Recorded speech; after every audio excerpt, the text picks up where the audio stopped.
All right, so you're ready to record your first podcast. Do you have a microphone? Who's going to distribute for you? Do you have a studio? What about the editing? All right, everyone relax because I think I have the answer. Anchor app. Yeah, Anchor. It's free. They distribute Spotify, Apple, many more.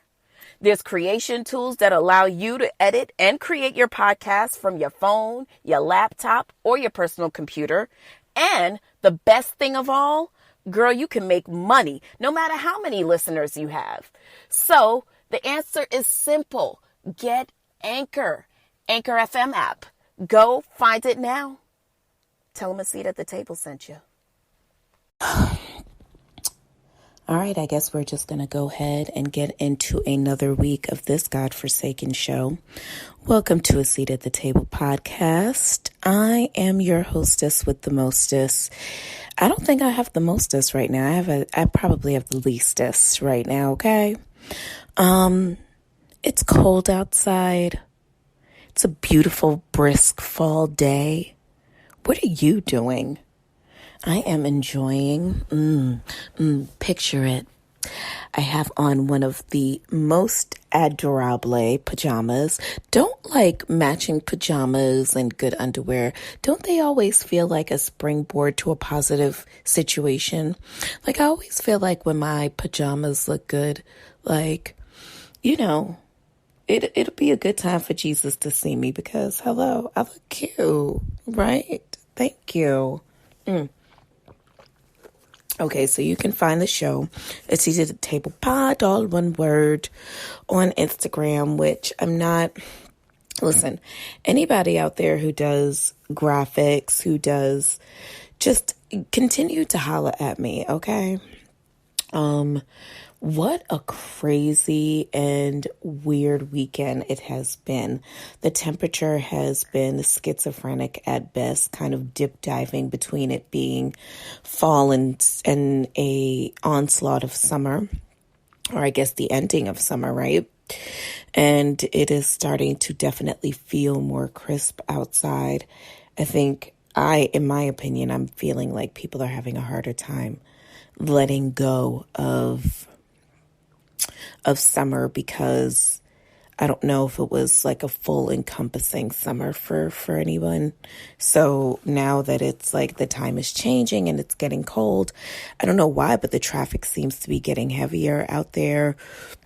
Now I do know that New York City is definitely working towards reopening certain venues, fully, including restaurants.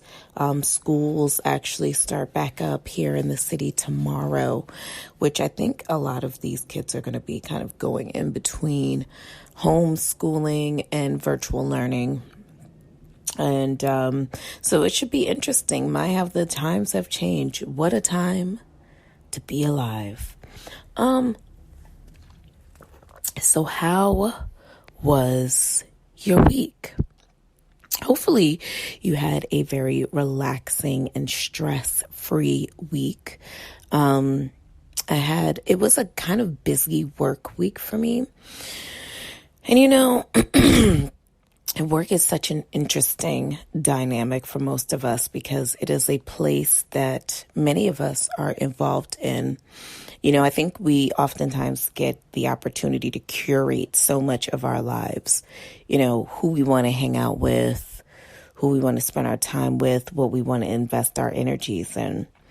And work is such a funny aspect of most adult lives because it is a place that you go to generally out of necessity, that you don't get to curate who's there with you unless it's your business, or, you know, even if you're a supervisor or boss and you get to hire some people, you're only hiring for your department. Like, you're only hiring for the immediate needs of your job. You're not really setting the vibe, so to speak, for the entire job. So work is funny in that way. So I am now observing what it is like to be in a new organization and also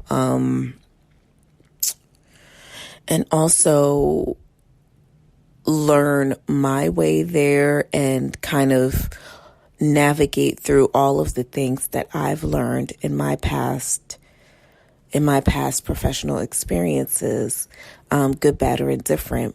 And so when I see certain triggers or when certain things happen, I am immediately brought back to certain places. So like, when white people act funny in a particular way, I am immediately brought back to the place of a negative work experience that I may have had in the past and reacting and remembering how I reacted at that time and, weighing and balancing that stuff out. I say all this to say that if you are in fact going through some weirdness at work right now, for me, it's not, I think finding my place is probably the weirdest adjustment. The other adjustment is, blissfully and gratefully, I am working in an organization that, people, you're dealing with people. So there's always going to be a level of like fuckery that you're going to have to deal with, right? But by and large, organizations set the structure and the standard for how they want their employees to behave and interact and what they want the vibe to be like. So for the company that I work for, they invest a lot in ensuring that the organization is hiring people who are reflective of a very relaxed but productive atmosphere. And so for me, when you work somewhere where they put their money where their mouth is, right? So they say they're investing in diversity and culture, and they actually put their money where their mouth is. And they actually encourage that everyone kind of follows suit with that. It's very, it's not weird, but it's definitely like this is different. This is different to not have to push that agenda, but to have that agenda just be kind of part of the culture. It's definitely different. When you are still in a place where they are pumping diversity and culture, but they're still doing the same old things that are heir apparent for a environment that does not amplify diversity and culture, you get to have a mistrust within the walls because it's like someone telling you to see the sky as a particular color and you're looking up and knowing that the sky is blue and they're like, no, it's pink. Look at it. All the walls say it's pink. All the walls at your job probably say diversity and culture, but are they doing it? So yeah, it's been interesting and the ride has been exciting. I am glad that I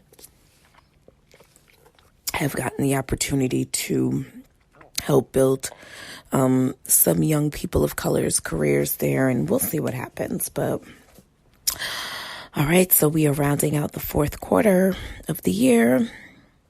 You got yourself a boo yet?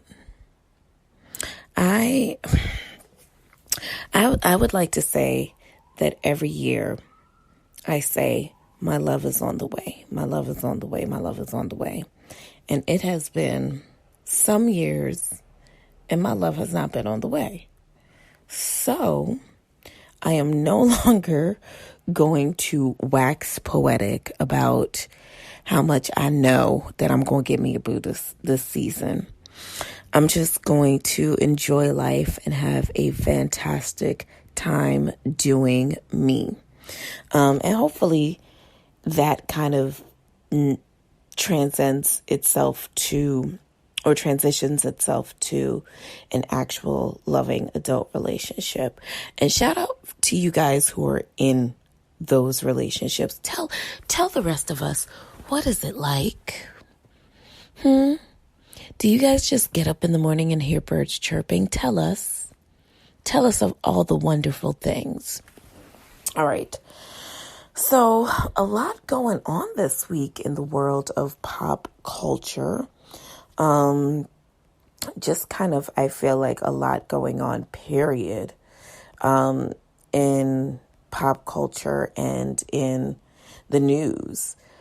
I just learned just this week the difference between a sativa and an indica. Now, if you are a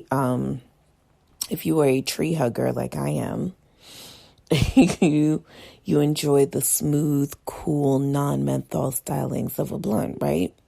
Yeah, me too. So I've always kind of assumed that, or people always assume that if you are a tree hugger, brownies for your brownie, that you understand the difference in what you're smoking, at least if you've been doing it for a while.